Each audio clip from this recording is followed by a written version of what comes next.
मुख्यमंत्र्यांनी काय पत्र दिलं याच्याशी मला काही देणं घेणं नाही, परंतु पवार साहेबांना मात्र मी पुन्हा पुन्हा मानाचा मुजरा करतो, त्यांना सलाम करतो।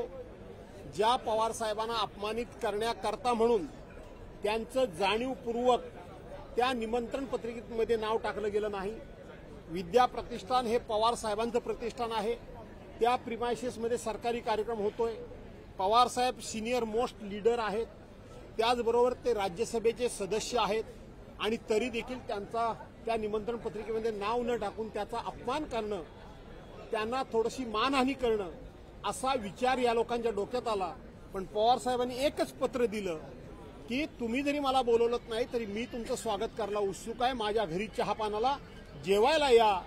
ह्या एका पत्रानं सरकारची पुरती बेबरू केलेली आहे, सरकारचं नाक कापलं गेलेलं आहे आणि नाक कापल्यामुळेच त्यांना परत पवार साहेबांचं निमंत्रण पत्रिकेवर नाव टाकावं लागलं।